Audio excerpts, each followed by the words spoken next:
Welcome back to another episode of Lucid Daily, and in this video we'll be going over the stock price, the news, and everything else regarding Lucid. So let's go ahead and get started. Very first off, Lucid was down pretty substantially today. They were down 4.7%. This is extremely painful, not only because it was down 4.7%, but they were not alone in this, as Tesla was also down substantially as well. But the main reason that this is especially painful for Lucid is this is the lowest we have seen their price per share in all of 2022, which could be quite frustrating. I did expect Q1 to be difficult, and I do expect Q2 to be difficult as well. So hopefully at the end of Q2, we can get a good, strong earnings report going into Q3 saying, hey, we got our supply constraints under control. Now we can begin to ramp up the factory. We are still on pace to ship the Pure by the end of the year. That would be best news. Hopefully at the end of Q2 we can get that news.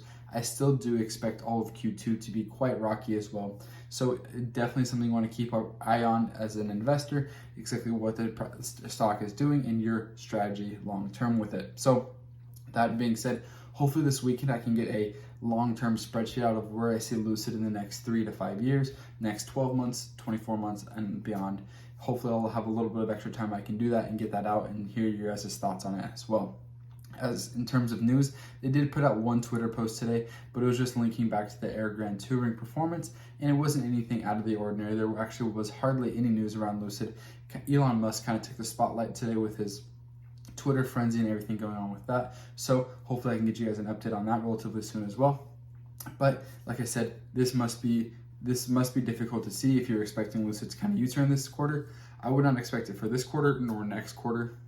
I mean, at the end of Q2 should be rocky as well. Hopefully going into Q3, we can start to see the company U-turn, and hopefully that Q3 earnings report is exactly what we need to get this stock up back to where we want it.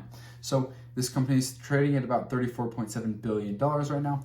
And I know that that's not what a lot of people think, but that's what the market is trading at right now. This is especially rocky conditions, and these smaller cap companies are going to get killed in these macro environment situations. So just keep that in mind. If you're a long-term, next 10 years, this is an opportunity to accumulate more shares. But if you're looking for shorter terms, this may be a little bit more of a difficult company to buy and hold for a while, because your hands are going to get pretty bloody with diamond handing this stock for the next quarter or so, I believe. But then after that, hopefully everything clears up. It's just Peter Rawlinson himself said that Q2 will be especially difficult. But let me know what you guys think down in the comments. I would love to be wrong. I'd love to hear you guys' thoughts. So I'm still extremely excited for Lucid's future. I think that they do have a great potential. Shipping cars out, we are starting to see more cars fill the parking lots. So hopefully we can get great numbers. Hopefully those aren't cars just sitting there. We can get cars cycling through now. But other than that, like I said, there was not a lot of news today. Go ahead and let me know what your thoughts are down in the comments, how you feel as an investor. Are you happy? Are you like, is this normal? Are you confident that things will turn around sooner rather than later? Do you think that my optimism is wrong for Q3? Let me know. Let's have a conversation down there in the comments. I really appreciate you guys. And like always, see you next time. Thanks for watching.